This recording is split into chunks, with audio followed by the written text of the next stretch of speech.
Arrancamos con la segunda temporada. El día de hoy, Buba hace su tercera aparición en el podcast. ¿Qué tal, Buba? Bienvenido. Hola, hermanito, ¿cómo estás? Yo feliz de aquí estar compartiendo con todos ustedes, hermano. Es Let's un go. honor, como siempre, tenerte por acá. Directamente desde Londres para todos ustedes, Frankie J. Oh, yeah. How are you, bro? I'm very good, thank you. Yes, happy to be here. Okay, nice to meet you. Es un honor tenerte por acá. ¿Cómo puedo decirlo, Buba? Yeah, it's a pleasure to be here, to see you here. So, Thank you. we're gonna start with some questions, bro. So, he's gonna say it in Spanish. Perfect. To translate everything, and I'm going to ask you in English. Para toda la gente que nos está viendo, acá vamos a hacer una labor de traducirles algunas cositas, algunos van a ver en los subtítulos, algunas cositas por ahí, y pues espero que les guste la entrevista, hermano. Vamos a darle. Seguramente va a estar con todo. Yes. Así que ya escucharon. Aquí yo hago las preguntas en español, Buba traduce en inglés. Además de todo lo que nos puede aportar Buba también en el tema de house. Claro que sí, hermano. Así que vamos a empezar. Frankie, dear Frankie, ¿podrías platicarnos sobre cómo conociste el baile? ¿En dónde fue? ¿Hubo bailarines que te inspiraron? Could you tell us about how did you discover the dance? Where was it? Where in that part were dancers who inspire you? Mm-hmm. So, I discovered dance through my grandmother, Okay. abuela, Sí, sí. and she was the one who started to introduce me to productions or performances. And some of the first dancing performances I got to witness or got to watch were things like river dance, which is the Irish dance production. Tap dance. And also there was a famous ballet dancer, English national ballet dancer called Wayne Sleep, who was also a massive inspiration for me at a really young age in the classical movement.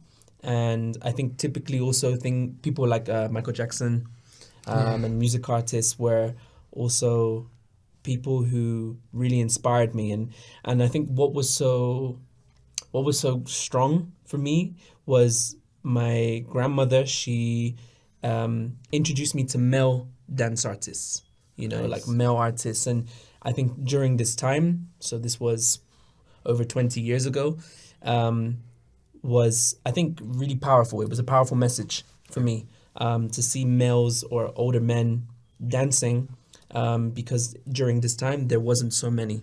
Right. So this really inspired me, and from this point onwards, this is what then led me into learning more about different dance styles, different dance cultures, and so forth. That's good, bro. ¿Cómo ha contribuido el house en tu desarrollo personal y profesional? Yeah, another question. How was the house contributed to your personal and professional development, bro? So house was introduced to me first through the music. Okay. So the first people to introduce me to the music was my parents. They come from the music. My father was a DJ, and my mother was a raver. She partied. And this was something that when I started to get into music or listen to music, so I remember maybe from like the age of 7, Wow. being introduced to dance music, like just dance music. So like garage, drum and bass, jungle, house, pop music, disco. These were some of the first genres that were shown to me. Like, because for me, hip hop and R&B and funk came later. Yeah. For me. Okay. So I was listening a lot to this music, and I was buying CDs for the CD-ROMs and the hi-fi systems. And I remember coming back from school and putting on the headphones and listening to the track over and over and over again. And then I think I first got to see the New York house dance style when I was about 15 or 16, age 15 or 16. And there was a few different dancers that I was watching. But the very, very, very, very, very first person I ever learned any house dance from was a lady called Natasha Kamjani. And Natasha Kamjani is a dancer from London. She's based in London. And she was the first person to introduce me my house dance basics. So I learned house dance in a studio. I didn't learn in a club because I was too young. I was 16, and I got to learn my first basic steps here, and then very closely afterwards, I started to then learn from my mentor, who is now Clara Bajado. And Clara Bajado has been my teacher for the past 15 years. Wow. So from this point, this was then what led me into house dance and to learn about house dance culture. And then there was many different influences, teachers, experiences in the 14 years I've been studying. But in the last 10 years is when I've been really dedicating to house dance. 10 years of house dance. Wow. Ok, bueno, aquí ya mencionó algunos de sus maestros, maestras. Ahora me gustaría preguntar, ¿cuál fue tu primer grupo o colectivo que tuviste como tal ya bailando house? What was your first group or collective? My first group was a dance group from my hometown in Bristol, which were called Hype Dance Company. And Hype Dance Company are still dancing now. And they are a collective who have been building and been developing young people in my city, in my home city, introducing them to choreography and also introducing them into the basics of different dance styles within the street dance diaspora. So learning popping, learning house, learning whacking, learning Afro dances, learning many different things. And I started to dance with them around the age of 13, 14, I think. And then very shortly afterwards, I then started to dance with a group called Dark Angels. And Dark Angels was another group who were also in my home city. And they, I think, really started to help to develop me in my choreographic process. So we studied more choreography pieces, and we used to do like dance competitions. And I was dancing with them sort of around the age of like 16 to 18. So I was like a teenager. And I think this also really started to kind of bring me closer into learning more specifically dances that came from the street dance diaspora. And then from that point, started to learn more individually. Wow. That's Okay, pues ya muchos hemos visto también cómo, además de ser buen trabajo coreográfico, también haces un gran freestyle. Y me gustaría preguntarte qué métodos te han funcionado para desarrollar ese freestyle. Yeah, we're talking about the freestyle. That we know we are like choreographing and everything that you are going on that one. So we want to know if you have methods or what methods have worked for you to develop your freestyle. So methods, I think, that have really helped me to develop the way I dance or the way I move have come from so many different angles or perspectives. Freestyle for me was introduced to me when I was training in studios. But I think what really helped for me to really kind of see freestyle in its raw element was when I started to go to parties. So when I started to go to the clubs, when I started to go to dance events, mostly in London, because London was the first place I really started to go to clubs, because I had the age, I was old enough. And I think, learning to be in the cypher, learning to exchange and actually social dance with people was something that really was the first parts of like my understanding when it came to freestyle. And then I think throughout the years after this, I started to meet different teachers, different dancers, different mentors who had an understanding of what it means to be you and to learn about you, and how important that is to put inside of the dance you're learning or the culture that you're being a part of. And this is something I teach a lot now, especially now, and it's about trying to understand the importance of where you come from. So your heritage, your background, the food you eat, the music you listen to, where your parents come from, and also before your parents, because these are really important aspects of who make who we are, and how that then connects into your movement and how that connects into your dance.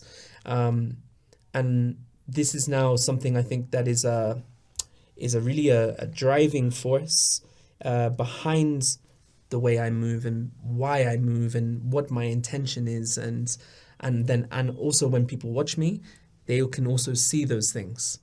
So it's like, without even having to say words, people can understand where it is that I do come from and what the intention of my freestyle is. Yeah, but also all your experience. It's like you have a lot of experience traveling, learning around the world. Absolutely. So I think it's like one of the most important things for all over the dancers that they need to travel. Yeah, the traveling is like, I think definitely has made me who I am more, and gets me to understand and to recognize more about not just also where I come from, but getting to meet people like yourselves who come from a different culture, and actually how much that influences me as well, and the dance. Nice. Oh, pero, ¿cómo fue que comenzaste a fusionar tu baile con los patines? How do you start to merge or fusion your dance with skating? With the skating. Yeah. So skating is very new for me still. I've only been skating 1 year and a half, so it's very, very new. But I think the first experience I ever had seeing skaters was when I lived in New York for a short time. Okay. And I got to see a roller skater in a club, and he was skating in the club, and he was spinning, nice. And it was really crazy. And I remember this image. It stayed with me forever. This was like in 2015. And I said to myself, one day, I want to learn. I want to create some time where I will have the opportunity to practice. And COVID came, the pandemic came, and all my work and everything else had finished. So I had lots of free time. And so I was like, okay, this is a good opportunity to invest into a new project or a new skill, or I can learn something new maybe now. And skating was like one of the only things that were accessible. You could go outside. It was social distanced. It was exercise. It had like all of the things that you could do during this time available. So I was like, okay, I'm going to learn how to skate. And I think what I've learned is, again, like skating is like an extension of the dance culture. Yeah. So musically speaking, like hip hop, house, R&B, funk, disco, these are music genres that are connected to the skate culture. Yeah. So some of the first like hip hop DJs and hip hop singers and rappers were performing in roller skating rinks. Yeah. So before they were doing clubs and concerts. So when this started to happen, naturally the dance started to form with the skating. So there was different things. There was things like partner skating, something called snapping, and you also had working the rink. You had worked the middle. So middle was basically the cipher. So you would cipher in the middle of the rink. So it was like the same, And so then what naturally started to happen is, because the music is some of the music I really enjoy listening to, it then became also really natural for me to then translate what I know from dance onto the skates. Nice. And I think now what's really dope is the translation. Because also in house dance, we have skating. Yeah, exactly. Which is a technique we have. So the house dance is actually an innovation, pardon me, is an innovation of roller skating. And now what I'm learning to do is to apply that part of the dance back onto the wheels. So it's like trying to find the same movement and the same comfortability and do it on wheels. Wow. Para los que no sepan y pueden checar su Instagram, que al ratito se los vamos a dejar por ahí, van a ver videos de Frankie bailando, patinando, y la neta está súper cool porque se nota como la esencia también de cada movimiento, de cada baile que él hace dentro de los patines, ¿no? A fin de cuentas es freestyle, pero en patines. La neta está padre, está súper cool. Yeah, that's cool, bro. That's really, cool. really cool. Ok, pasando un poquito al tema house dance, desde tu perspectiva, ¿cómo describirías el origen del house? From your perspective, how would you describe, or how do you describe the origin of house? Because you know that we have like a lot of stories, like the warehouse, like the clubbing, like the first song says house, and but from my perspective, right? Yeah. So for me, the origins that I've always been made aware of in regards to house culture or house music is there is a conversation between the house music being created in Chicago. There is a debate. I don't know if it's true, but there is a debate that people also argue that the music was made in New York, but I don't know how true this is. But Chicago has always been made to be recognized as the birth city of the music. And its roots come from disco. So disco music was looped and sampled, and then it took the bass and the hi-hat from disco. And then what they started to do is they then started to create a new layer of melodic sounds and instruments that then helped to develop what we know as the classic house music or the classic house sound. Jack Your Body, Larry Heard's Can You Feel It? Like some of these big classics. And then from this point, when house music really started to spread within North America, naturally new producers, people who had this love for this music started to innovate the music. So my own personal experience is when I started to listen to house music, it was when house music started to reach Europe. And the gateway into Europe was through London. London was like the gate that made house music to the rest of the world go huge. And what the English did is the English took the house music and went like this. They started to really digest it, and then they started to make their own sounds. So this was then the birth of other forms of electronic music. So this was garage, drum and bass, broken beat, two-step, jungle, like all these different forms, trip hop, like so many different forms of music. And of course, what that did then do is it started to create movement, dances. So in the UK, we had our own dance. So before I learned New York house dance, we had our own dance or different dances or movements in the UK. And this was something I grew up doing as a kid. And I think, again, what then happened with this is because the music started to build, people started to innovate, this is when we started to then be influenced by different cultures. So this is when we had then the development of Afro house. This is when we had the development of Latin house or Latin American house. And then we started to also have then things which were starting to be like crossovers.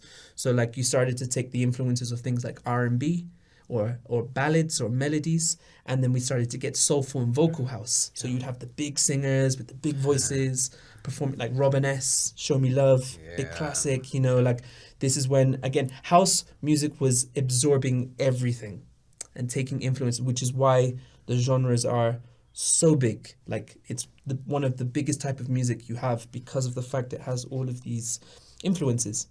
So this was then what I then started to really research and do more is to look into actually how big this music is and where some of these influences are going. and how they're being used.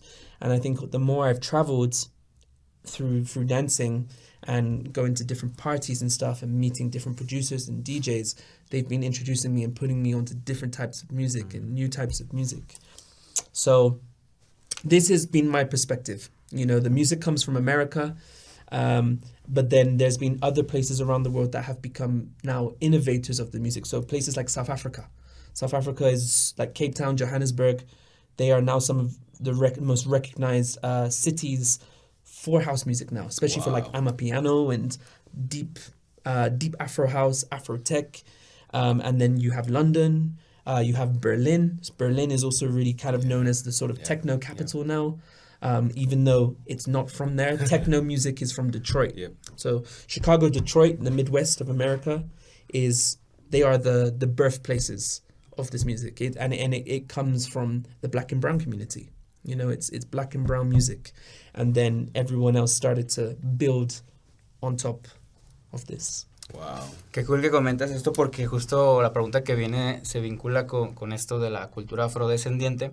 Pero antes me gustaría preguntarte a ti, Buba, si te gustaría añadir algo, compartirnos tu perspectiva respecto a esta pregunta del origen del house. Sí, pues claramente sí es esa, o sea, lo comparto muchísimo lo que dice Frankie, porque sí creo que esta parte, digo, los debates que tienen las personas, los pioneros, ¿no? Pues ellos siempre van a decir que cada uno tiene la razón, ¿no? Pero sí creo que la parte de musical se inicia en Chicago, luego pues se mueve en Nueva York, donde hace pues obviamente más comercial, ¿no? Y a partir de esa salida, pues como mencionaba Frankie, que se va hacia Londres, que se abre una puerta completamente muy grande en Londres, empiezan a digerir la música house de una manera cañona y empiezan a hacer más propuestas, empiezan a crear más cosas. Y pues sí, pero digo, el origen del house sigue siendo en la parte de Chicago, se revolucionó en Nueva York, y pues en Nueva York es donde pues como la mayoría de estilos, ¿no? Ajá, donde empezamos a ver un poquito más como tanto estilos musicales también, obviamente, como empieza pues el movimiento house dance, ¿no? En Nueva York. Entonces, muchos de los primeros bailarines, digo, no dudo que hubiera bailarines en Chicago que a lo mejor pues no sabían qué estaban haciendo, simplemente sentían la música, pero no les llamaron house dancers, ¿no? No eran house dancers, a lo mejor eran pues bailarines, ¿no? Con la música house. Sí. Y hasta en Nueva York pues es donde empieza como a tener esta estructura tal cual. Yeah, we were talking about the birth from the house music. I think that it's in Chicago, but the commercial thing started in New York. Yeah, because you know the clubs. Yeah, New York had the clubs. Exactly, and they have like the old. I think that Chicago, maybe they have like a lot of dancers, but not like the category like house dancers. They were dancers. They feel the music and that's it. Yeah. But in New York, you know, that's all the Latinos, the tap dancers, the contemporary dancers, ballet dancers, they start to build something with the hip hop dancers also, that they move to the commercial hip hop clubs, to the underground clubs, and try to mix that every steps. Yeah. So we were talking about that. Yeah, dope. So this is like for the next question. Yeah. Dile pues, como saben, en teoría musical podríamos quedarnos hablando y profundizar un montón y agarrarnos aquí las horas. Sin embargo, bueno, esta pregunta, aunque es amplia, brevemente, ¿cómo describirían la evolución musical que terminó por crear la música house? We're talking about that we can stay like talking about music like hours, but in a short thing, how would you describe the music evolution that ended up creating house music? It came from funk. Yeah. Funk music. James Brown, the one. You know, like he is like, or this music is the centerpiece. Yeah. Because again, the development of funk went into so many other things, and obviously disco is direct from funk. So from funk to disco to house, and then everything else. And the same way, funk into breakbeat, into hip hop, into again so many other developments. So funk was always the main inspiration, and from a dance perspective, and also from a music perspective. Yeah. Yeah. Yeah, I have a like a timeline from Sí.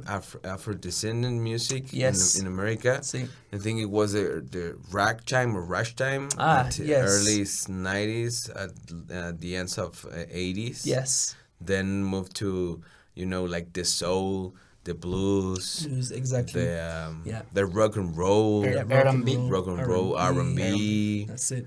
the funk. After the funk came up, I think it was like the big explosion in United States. Yeah.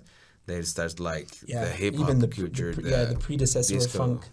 There is so many lineages of black music that helped to develop this. And I think that I have like something in common to release all our emotional things, Like all the dance itself and the music itself was always an escape to talk about the oppression that black and brown people went through. Exactly. Especially growing in America or in the Americas, so this was always a statement. The music was powerful. And again, this is why James Brown became so significant, because his music was always about the uplifting of his people, or people that felt that they could relate and be related to him. Justo la pregunta que viene es ¿cómo consideras que ha influenciado la cultura afrodescendiente al house? Si bien mencionas que desde el funk, desde James Brown, ha venido como impactando en el house. Es curioso porque toda esta música es música pues muy, como mencionabas, muy, muy afrodescendiente. Sí. Y si bien se ha expandido a todo el mundo y no nada más se ha quedado ahí, ¿cómo consideras, igual ahorita para ti, Buba, que ha influenciado al house? Claro. So we were talking about the inspiration and the influence about how does Afro-descendant culture influence this dance? Mm-hmm. Wow. So again, I think it stems from the household. So like where people lived and how people lived. And I think the thing about the black and the brown household was that it was always the parents that instilled the love or the admiration towards music.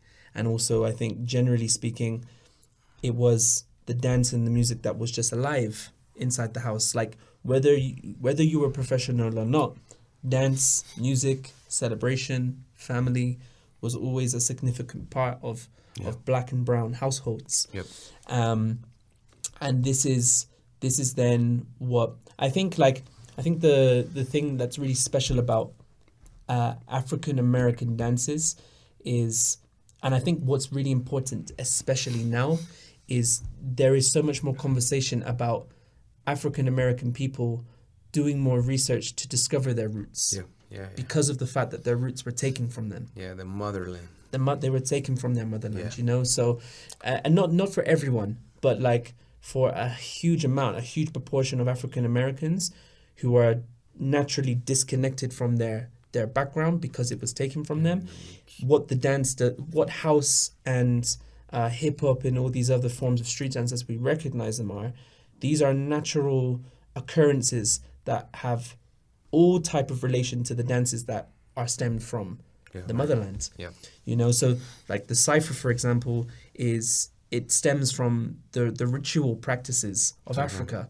And the cypher was a representation of many different types of celebrations, whether it was the birth of someone or whether it was the passing of someone, so when someone passed away or died, or it was in healing of someone. If someone was sick, people would dance, like dance, celebrate, was always a medicine for so many different aspects of the life that took place.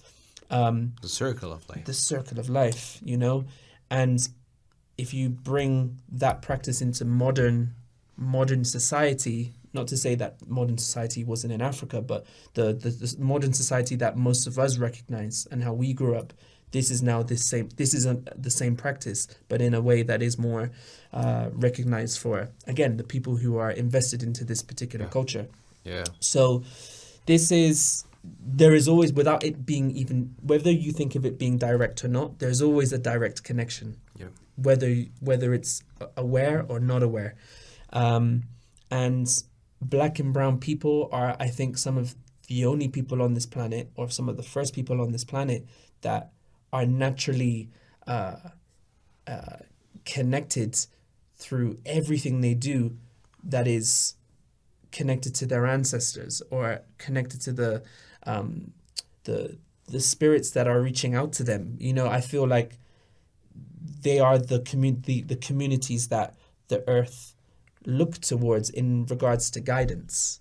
Wow. You know, in regards to guidance of the gods they believe in, or the gods they follow, or the faiths that they believe in, and not the faiths that were put onto them, but the faiths that actually come from their people. Yeah. You know, and it's these things which are creating the significant purposes of what these movements are for. And of course, now this sometimes isn't recognized, but I think more people are making an effort now to get in touch with this particular subject, to make them feel that they're rooted in these movements. Nice. Sí, yo siento que es algo un poquito complejo, porque sí hay muchas cosas que tenemos que investigar. Yo siento que es más la parte de la investigación para entender muchas, pues sí, la afrodescendencia, ¿no? O sea, todo este tipo de prácticas, de hábitos que se tenían antes, ¿no? Como decía él, si alguien estaba enfermo, se bailaba alrededor de esa persona. Si alguien estaba, pues, celebrando algo, se bailaba, ¿no? Y se hacía el cipher, ¿no? Y muchas veces no entendemos como el cipher, ¿no? Lo vemos, y eso, ya sabes que a mí en estas entrevistas digo algunas cosas que algunos dicen que ¿por qué estás diciendo eso? Pero siento que muchas personas han perdido como la verdadera esencia del cipher, ¿no? El cipher lo ven a veces como voy a demostrar quién soy a todos los que están aquí alrededor de mí, ¿no? Y en vez de el voy a compartirte y quiero conectar contigo, quiero que tú y yo hagamos este intercambio de energías, intercambio como de sensaciones, de emociones, y que se pueda generar como algo más allá, que el cipher resulte como esta comunión entre todos, ¿no? Y no solamente véanme, yo traigo la mejor ropa, me visto bien, sé hacer un ejemplo, voy a hacer un power move increíble para que todos vean y que yo soy un muy bueno.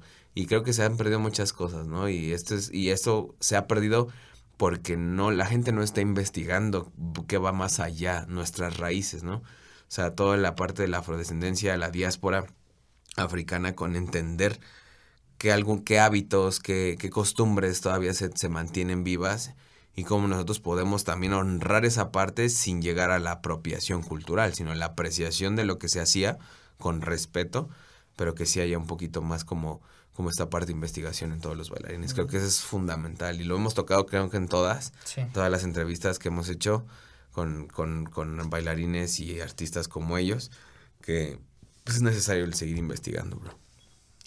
Bueno, y aquí vinculando un poquito el tema del cipher inherente al freestyle necesariamente, ¿cuál sería, dear Frankie, primero, su mensaje para los freestylers que están allá afuera, que constantemente están aprendiendo y demás? Yeah, what's your personal message to the freestyle community for all the first freestyle that are in the making, like they're trying to start something but they don't know how to, or what's your personal message, bro? I think my personal message to the people that really want to start to learn about freestyle and dance culture is to make sure you're invested. And invested means in all of the parts of what this culture involves. Because I think what happens is when you dedicate to being in just one specific area, meaning if it's just dance, or if it's just this, or if it's just that, there's nothing wrong. But I think if you want to create more understanding and also just more results in how you're connecting yourself to these things, it's better when you have much more of a wider perspective. Yeah. And it's a lot more interesting. And I think it's a lot more fun to discover more about yourself and the things that are connected to yourself through the experience of learning this. And don't be scared to ask questions. To ask questions to the people you're learning from, and also, don't be scared to ask yourself questions, as in, what is right for you? What is the choice that you want to make for you? Because, of course, I think in the beginning stages, we all of us get inspired. We get inspired by someone, or we get inspired by several people, or a community, or, something. And inspiration is important. But you also need to understand the importance of how, when you are inspired, to not let the inspiration, don't let the inspiration hide your own abilities. Yep. Like, it's to have the inspiration in order to build your own aspiration. Yeah. To build your own things that you want to inspire yourself to be. And I think if you can do this, and if you can get in touch with these things, this is what's going to give the best experience in the beginning stages of learning to dance, and to learn to freestyle, and to learn about yourself, and to remember to have fun. It's as much as I think we hear a lot about like the serious aspects about this, which it is serious because it's a culture. Culture is serious, but at the same time, it's something that is celebrated. It's something that we need to remember to have fun with. We also need to remember to respect it, and to respect the others that are in it. And I think if you have all of these things together, I think you're going to have a great introduction to this life, to this culture, and to the people that are in it. And I think if you can go about it in this way, I think it will be very successful. Nice. Tomen nota, chavos. Tomen nota. Buba, ¿quisieras compartirnos tu perspectiva, bro? Tu consejo bro. Personal. Sí, vuelvo a lo mismo también. Vuelvo a la parte de la investigación. El aceptar su proceso como... Que sí, como dice él, se lo tomen en serio, pero también no olvidarnos de que pues es un momento de diversión, ¿no? Es un momento de explorar, porque digo, tampoco el baile es como que, voy a bailar y todo el tiempo estar Pero serio. no lo tomamos como, tengo que ser el mejor. Sí, exacto. Yeah. Tengo que dar lo mejor de mí. Ajá, entonces creo que es más fácil poderlo entender desde esa perspectiva, ¿no? De decir, ok, voy a investigar todo lo que está, lo que comprende toda la cultura, todo el movimiento, música, baile, pues sí, todo con cómo se va generando toda esa parte de la historia, ¿no? Datos importantes. O sea, toda esa parte siento que es muy importante previo a desarrollar a lo mejor un poquito más. Digo, hay gente que ya está dentro, pero pues no queda más que seguir investigando, ¿no? Y aprender de todo lo que esté pasando alrededor, pues para que estos freestylers o bailarines tal cual puedan desarrollar mejores herramientas, ¿no? Mejores herramientas. Y como dice él, te puedes inspirar de alguien, pero no es como tal cual copiarlo y crear algo como él, sino inspirarte para tú crear algo nuevo para ti, algo tuyo propio, claro, ¿no? Porque lo vemos muy, pues sí, ahorita muy como de la mano de la nueva generación, de que se inspiran, pero hasta parece que es el mismo 8, es el mismo estilo, solamente al revés, ¿no? O abajo y arriba, o sea, entonces lo que él menciona creo que sí es muy importante para crear algo diferente en esta generación nueva, bro. Vale, pues ahora específicamente vamos a enfocarnos en los housers, quienes están sumergiéndose en esta técnica o ya están ahí, pero constantemente aprenden, exploran y demás. ¿Cuál es tu mensaje para todos ellos? Yeah, now we're talking about the house dancers. Cool. Like especially the house dancers that they are exploring this style, these things for the house music or house dance. And what is your message for that house dancers? Mm-hmm. Like they are exploring all the culture of house. So, again, really similar to my last response. As a house dancer, it's to learn your vocabulary. It's important to learn your vocabulary, to learn the language, you know. And then it's also extremely important to then learn how to be yourself inside of the language, you know. So again, to bring all of the experience and the elements of who you are as a person into the language of house dance, or into the language of whichever dance style that you decide to participate in. And also, to understand where this movement comes from. It comes from the club. So before we consider the dances, the house dance that we recognize, again, the codified movement. So like, again, the steps and the foundation that we know the names of. It's to remember its raw form and the values of its raw form. So the club dance, the freedom, the liberation, the party dance, the social dance, the social part is something that we've spoken a lot about, how social dance is something that all of us know, and social dance is something that we can say is something maybe our parents did or our grandparents did. And I think today social dance is not really acknowledged as much as it was before, especially for the young people. Young people, I feel they're a little bit scared to dance with each other, to really dance with each other, and to share like an intimate space with people. But actually, this is the space that helped to put this movement together. So to have this experience of all of these things is the best way that you can get a full experience of learning about this dance. And again, enjoy it. Don't take it too serious. We have a lot of access now to a lot of information, a lot of teachers, a lot of great dancers and great historians. And for the house dancers to ask questions, but also remember that you have your own answers too. And it's important to listen to your answers and also ask the questions that you are interested in wanting to receive. Sí, creo que sí es bien importante esa parte también. O sea, sí, pues es a fin de cuentas también el respeto que le tienes al estilo, ¿no? Sí. O sea, conocer el vocabulario, conocer el lenguaje, pero ¿quién eres tú dentro de ese lenguaje? ¿Quién eres tú dentro de ese vocabulario? O sea, no nada más es hacer el paso por hacerlo, ¿no? Sino entender el lenguaje, cómo te puedes adentrar al lenguaje, adentrar al vocabulario, pero siendo tú. Creo que eso es de las cosas un poquito complicadas, ¿no? Sí, definitivo. De cada estilo, o sea, de cada estilo. Yeah. That's good, bro. Me encanta la parte que menciona de hacer preguntas, siempre, estar haciendo preguntas, cuestionar todo. Porque muchas veces tendemos a creer y no a reflexionar. Y eso muchas veces puede representar un estancamiento como bailarín o bailarina.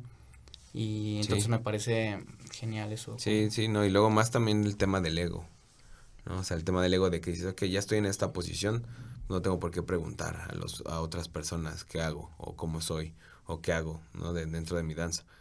Sí, creo que siempre es importante recibir como una constante, y no es una crítica, sino es pues entiendes los puntos de que todavía te faltan muchas cosas, no todos bailamos perfecto, pero pues sí, seguir preguntando de que qué más puedo hacer con esto, a ti cómo te ha funcionado. Pues creo que esa es la finalidad de estas entrevistas, ¿no? Que la gente también tenga otra perspectiva y a lo mejor algunos que no se animan a preguntar que puedan tener algunas respuestas, ¿no? En esto. Claro. Bien, pues para cerrar la última pregunta de esta gran entrevista, ¿cuál es tu mensaje, Frankie, para aquellos que están inmersos en la danza urbana, pero independientemente del género o el formato que practiquen, independientemente si hacen freestyle, si bailan house, cualquier otro estilo, ¿cuál sería tu mensaje para todos ellos? We were talking about, this is the last question. Sí. What is your message? Also, is your personal, your perspective from all the people who are immersed in urban dance, regardless of style, whatever style it is. What is your message? We're talking about the the know the roots, know the music, know the culture, invest. But as a whole, I think I think the biggest thing that first comes to mind with this is to not think that everything has to be separated. As in, I think what we've done today is we've focused too much on trying to think that all of these things, they are separate, but at the same time, they're rooted from the same place. You know, the dance is rooted from the same place. The music is rooted from the same place, like we've said.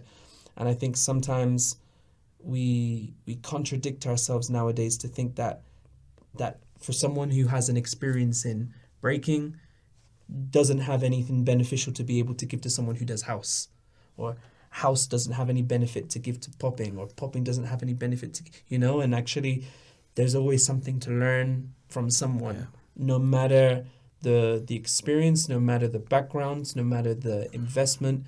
It's just about being able to stay open.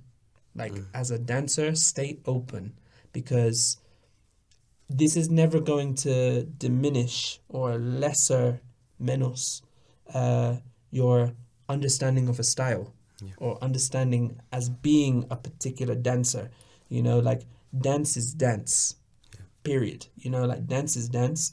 And I think if we keep this understanding and keep this openness of where the dance is always going to originally stem from, I think you as a dancer, no matter what you decide to do and who you dance with and who you practice with and who you build with, you're always going to have, one, a lot of fun, and two, a lot of success. Some of the best results I've ever received as a dancer is to learn about investing into all of the things that I felt like I wanted to do. I never stopped myself from learning something because I thought, it's not house, or it's not this, or it's not that. It's like, actually, this is where you start to get in touch with your values. Mm-hmm. And as a dancer, your values should be the first led choice, should be the first led choice in everything that you then decide to do with your dance. So if you can follow this, in your community and keep helping people to have that realization of growth in their careers as a dancer or as an artist, I think this is going to be the best way. And I think this is the way that really helps to result actual community. Yeah. Like me and Lou said this yesterday. It's like this word community, I think, sometimes gets kind of like loosely thrown around, and sometimes people don't really mean it. And actually, when you do the work to build with whoever has the same intention as you, regardless if they're the same dancer or not, it's like, get together, build, work on it. Because again, this is all bigger than us. Individually. Exactly. So if they can do this, I think it's good. I think that when you get more involved with other styles, other dance styles, you think you get more information, and you can make like a big construction, and you realize that it's not that much yourself. different. It's not. No, it really isn't. It's the same. It's the same process, and it almost comes from the same thing, or the same people, or the same culture, and that's what makes it so amazing. Yeah, exactly. That's nice. Sí, yo también creo que muchas de las cosas pasan cuando la gente, o sea, cuando queremos como que categorizar siempre, decir, no, porque yo hago breaking, no me voy a meter a ver qué hago con el house, o estas herramientas de breaking no me van a ayudar al house, o estas herramientas de popping no me vayan a ayudar a mi estilo, ¿no? Y creo que entre más conozcamos el desarrollo o las culturas, ¿no? O las técnicas, los estilos de diferentes maneras de expresión, creo que nos va a aportar un poquito más, ¿no? Y nos va a complementar, y realmente nos va a hacer entender que todos somos uno mismo, ¿no? Que todo viene de la misma parte, viene de la misma, a lo mejor, pues de la misma emoción, pero va dirigida en diferentes aspectos, ¿no? Se expresa de diferentes maneras. Unos lo hacen con pintura, otros con música, otros con canto, otros con baile. Entonces creo que pues va por ahí. Yo siento que entre más conozca la gente, más habrá este panorama, y vuelvo a lo mismo, viajar, conocer, y no necesariamente salir de tu país, ¿no? Pero sí buscar otras alternativas, conocer más gente, todos bailar juntos, bailar, pues compartir, ¿no? No nada más el yo soy mejor que tú, veme, el típico beef que hay entre bailarines de que yo. Digo, a veces es necesario porque es parte también del desarrollo de la cultura, ¿no?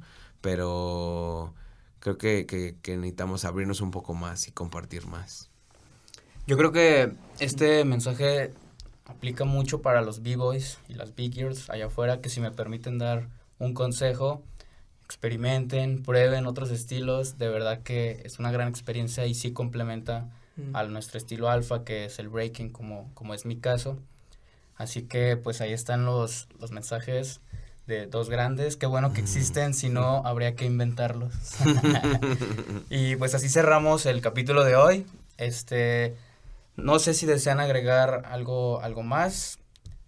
Buba, Frankie, do you want to add something?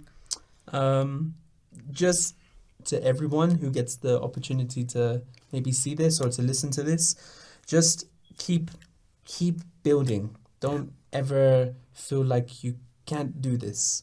Don't ever feel like there's no possibility. There's always a way. There's always a way. There's always a possibility. There's always someone out there to assist, to help, to build with, and to not lose hope in that. You know, like it's hard work. You know, it's hard work building a community. It's hard work pursuing something you have a love and passion for when sometimes there's a lot of restrictions in place.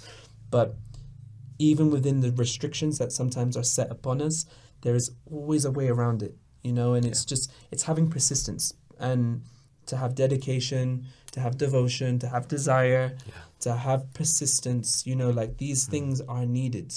And we need to start teaching this to our young people. Yeah, you know, like young people, I think, demand, they need the spoon, the cuchara, you know, like in their mouth sometimes. And actually, no, it's you gotta work. You gotta find it. You gotta cook yourself. You gotta cook. Yeah, you have to cook it for yourself. And I think this is when you're gonna you're gonna reap the benefits and the rewards at most when you can do this. Yeah. That's nice, bro. Thank you so much. Nice. Pleasure. Muchas gracias, Buba. Muchas gracias, Frankie. Gracias. Bueno, pues así cerramos el capítulo de hoy. Podrían compartirnos las redes sociales, Buba, si quieres hacerlo de nuevo, y Frankie, por favor, también tus redes sociales. Pues bueno, ya saben, en Buba Chávez, en todas las redes, en Instagram, Facebook, Spotify, SoundCloud, TikTok próximamente. TikTok, Buba Chávez. Frankie J, The Red Househead, Spotify, SoundCloud, Facebook, The Red Househead on Instagram. Don't really use Twitter, but I have a Twitter. YouTube too. Right? YouTube channel too. Thank you. Yes, the Red Househead YouTube. Yeah. Nice. Pues síganos también en Facebook, Instagram, Spotify y YouTube como Somos Baile. Estamos arrancando la segunda temporada con mucho cariño, que ojalá les guste. Arrancamos con todo, definitivamente con una gran entrevista. Y pues muchas gracias a todos ustedes también. Recuerden, hay atajos para la felicidad y la danza es uno de ellos. Let's go. Esta producción es realizada en el Maker Space de León Joven. Tú también descubre, imagina y crea. Sé un maker. www.leonjoven.gov.mx